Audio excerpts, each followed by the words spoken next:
대한민국을 길고 깊은 어둠으로 덮으려 했던 12.3 내란의 그림자는 아직 거치지 않고 있습니다. 정권의 친위 군사 쿠데타가 1차 내란이라면 극단주의 세력의 조직적 폭동은 2차 내란입니다. 민생과 경제가 주저앉고 평화와 민주주의가 파괴되어도 이에 전혀 아랑곳조차 하지 않던 정권은 내란도 모자라 나라를 끝없는 혼란의 늪으로 몰아넣었습니다. 그러나 우리 국민은 위대했습니다. 무도한 폭력에 맨손으로 맞서고 색색의 응원봉과 경쾌한 떼창으로 역사의 퇴행을 막아냈습니다. 단 한 방울의 피 흘림 없이 세계사에 없던 평화로운 과정을 거쳐 주권을 거역한 권력자를 끌어내는 빛의 혁명을 수행 중입니다. 작은 빛을 모아 난폭한 어둠을 이겨낸 우리 대한민국은 민주주의의 힘과 가치를 증명하고 전 세계 민주국가의 모범이 됐습니다. 끝나지 않는 내란과 소요에 국민 여러분께서 불안하고 힘들어 하시는 것을 잘 압니다. 하지만 국민 여러분, 산을 높이 오를수록 바람은 더 셉니다. 지금의 이 혼란은 더 밝은 세상으로 향하는 터돌 속 어둠 같은 것입니다. 희망을 가지고 힘을 모아 마지막 고비를 함께 넘읍시다. 수많은 외세의 침략도 무자비한 군부 독재 군합발도 결코 꿀리지 못한 위대한 국민의 나라. 식민지에서 해방되어 산업화와 민주화를 동시에 이루고 선진국에 진입한 유일한 나라, 바로 위대한 대한민국입니다. 강건한 우리 국민은 손에 손 빛의 힘으로 민주공화국의 최고 규범 헌법이 정한 바에 따라 이 야만적 내란과 소요를 끝내고 희망의 새 길을 열어낼 것입니다. 위기 속에는 늘 기회가 있습니다. 위기와 혼란을 극복하고 변화를 통해 새로운 질서와 기회를 만들어 가야 합니다. 그 길의 끝에서 만나는 세상은 지나온 세상과는 온전히 다른 희망 세상일 것입니다. 기업이 앞장서고 국가가 뒷받침해 다시 성장의 길을 가야 합니다. 기업 경쟁력이 곧 국가 경쟁력인 시대, 일자리는 기업이 만들고 기업의 성장 발전이 곧 국가 경제의 발전입니다. 정부가 모든 것을 결정하는 시대에서 민간 주도 정부 지원의 그러한 시대로 전환해야 합니다. 민간의 전문성과 창의성을 존중하고 국제 경쟁 최전선에서 분투하는 기업을 정부가 적극 지원해야 합니다. 첨단 분야에 대한 네거티브 규제 전환 등 기업 활동 장애를 최소화해야 합니다. 올해를 자본시장 선진화로 K-디스카운트가 해소되는 원년으로 만들어야 합니다. 우리 주식시장도 투명하고 신뢰 가능한 선진 시스템을 갖춰야 합니다. 혁신적인 기업에 국민이 믿고 투자하는 사회, 부동산보다 자본시장의 투자 매력이 더 큰 사회로 체질을 바꿔야 합니다. 효율적 경영을 방해하는 비정상적 지배 경영 구조를 혁신하고 뚜렷한 경제산업 비전을 제시해야 합니다. 주식시장 선진화가 그리고 조직시장 활성화가 우리 국민을 부자로 만드는 가장 쉬운 길입니다. 집중적인 미래 투자로 신성장 동력 창출에 나서야 합니다. 올해 CES는 인공지능과 로봇이 결합한 휴머노이드 로봇 시대의 서막이었습니다. 다가올 미래에는 기존의 한계를 뛰어넘는 지능형 로봇이 산업 현장에 투입될 것입니다. AI 로봇 산업의 근본적 변화가 예고된 가운데 AI를 위한 반도체, 로봇 작동을 위한 소프트웨어 및 하드웨어가 미래의 먹거리가 될 것입니다. 바이오, 신약, 재생에너지 분야에서도 우리 기업들이 글로벌 경쟁에서 밀려나지 않도록 적극적인 국가 역할이 기념합니다. 새로운 통상 환경이 펼쳐지고 있습니다. 신흥시장 개척, 적극적 세일즈 외교로 대한민국의 경제 영토를 확장해 가야 합니다. 트럼프 정부를 맞아 한미 동맹의 강화, 전략적 경제 파트너십 강화가 더욱 중요해졌습니다. 변함없는 무역과 투자 파트너로 자리 잡을 수 있도록 반도체, 배터리, 에너지 등 주요 경제 분야에서 협력을 더욱 강화해야 할 것입니다. 눈앞에서 현실화되고 있는 관세, IRA, 칩스법의 불확실성에 따라 수출 기업들이 입을 불이익이 최소화되도록 각별한 노력이 필요하겠습니다.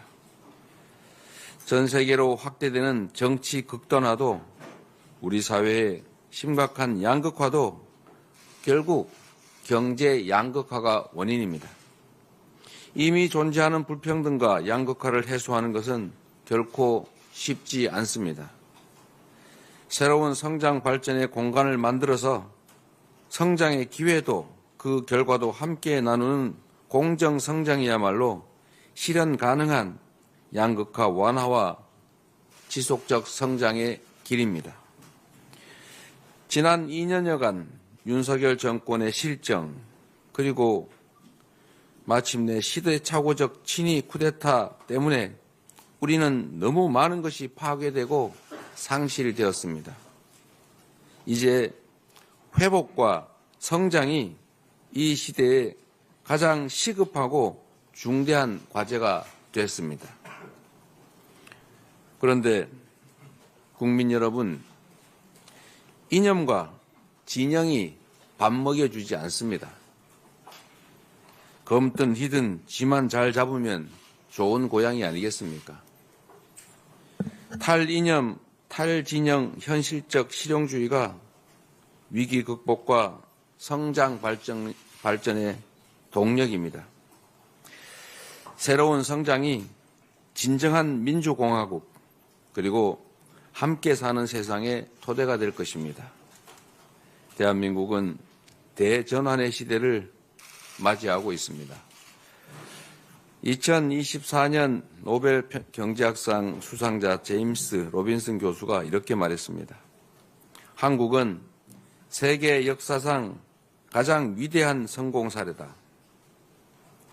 한국의 활기찬 민주주의 체제와 매우 포용적인 정치 시스템이 그 이유다. 우리가 이룬 번영과 발전의 근간이 잠시 흔들리고 있지만 세계는 우리 대한민국을 주목하고 있습니다. 김구 선생이 꿈꾸었던 문화강국 대한민국이 민주주의와 역동성, 회복력을 증명하며 세계 문화와 민주주의의 리더가 될 것입니다. 시간이 너무 더디고 일순간 역행하는 것처럼 보여도 역사는 전진합니다. 정치란 결국 주권자인 국민이 하는 것이므로 도도한 역사의 물줄기는 그 누구도 막을 수 없습니다. 회복과 성장으로 다시 대한민국, 위대한 대한민국은 다시 우뚝 설 것입니다. 위대한 대한국민은 다시 시작할 것입니다. 고맙습니다. 네, 신 기자님. 네, 대표님 안녕하세요. 저 뉴시스 신재현인데요. 그 이제 탄핵 국면 그리고 그 이후 전국에서도 좀 한동안 사회 분열이 예상되는데 네.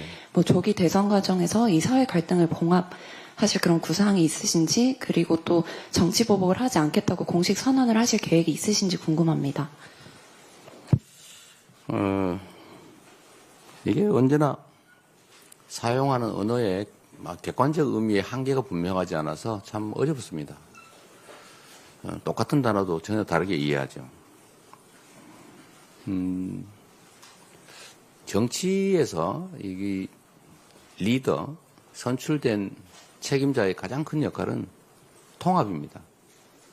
우리가 계모임을 해도 A 집단을 대표해서 B 집단의 후보를 꺾고 개주가 된다 또는 회장이 된다라고 하면 자기를 지지했든 안 했든 그 개원들을 똑같이 챙겨야죠.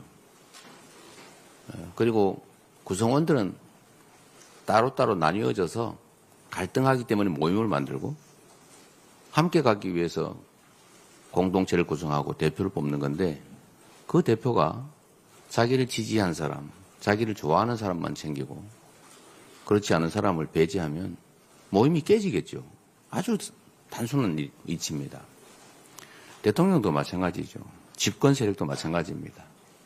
집권 과정에서는 자기 진영 또는 자기 지지 세력을 대표하지만 집권을 하고 나면 전체를 책임져야 되죠. 그래서 핵심적인 책임, 의무가, 책무가 통합입니다. 포용이죠. 그런데 윤석열 정권은 안타깝게도 극단적 소수의 길을 갔습니다. 결국 저는 그 모습을 보면서 결국 마지막에는 무력 통치, 즉 비상계엄을 선포하겠구나라고 제가 예측을 했던 겁니다. 통합의 가치가 매우 중요하죠. 또 한편으로 보면 그래서 미안합니다. 통합의 가치가 중요하고, 그러기 위해서는 정치 보복이나 이런 거 하면 절대로 안 되죠. 끝이 없지 않습니까? 사람들은 자기중심적이어서 제3자가 볼 때처럼 냉정하지 않습니다. 객관적이지 않아요. 내가 한 대 맞으면 한 대 때린다고 만족스럽지 않습니다. 뭐 이유가 있죠. 끊임없이 확대됩니다. 결국은 지금도 거의 우리 국민들 사이에 심리적 내전 상태라는 표현이 있는데, 실질적으로 내전 상태로 갈 수도 있죠.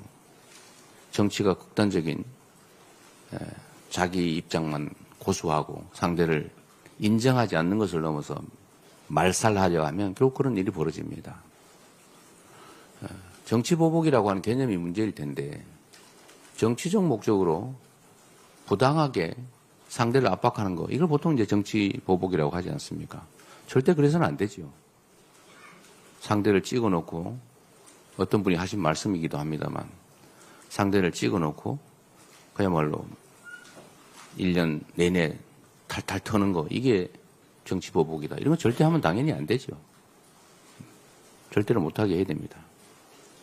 다만 일부에서 얘기하는 것은 그럼 이 내란 세력 사면할 거냐 뭐 이런 얘기들 지금 벌써부터 하던데, 그에 대한 명백한 위법에 대한 책임을 묻는 건 당연히 필요하지요. 그런 것까지 어떻게, 그건 부정의 아니겠습니까? 정치보복은 있어서도 안 되고 해서도 안 된다.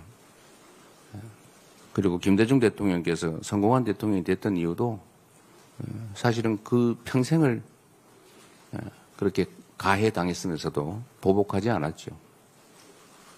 그게 성공한 정부의 원인이었던 겁니다. 성공한 정권이었던 이유죠. 사회 분열을 막기 위해서도, 우리 사회가 좀 더 미래지향적으로 나아가기 위해서라도, 그리고 국민통합이라고 하는 당연히 해야 될 일을 위해서라도 정치 보복 이런 건 더 이상 단어조차 없어졌으면 좋겠습니다.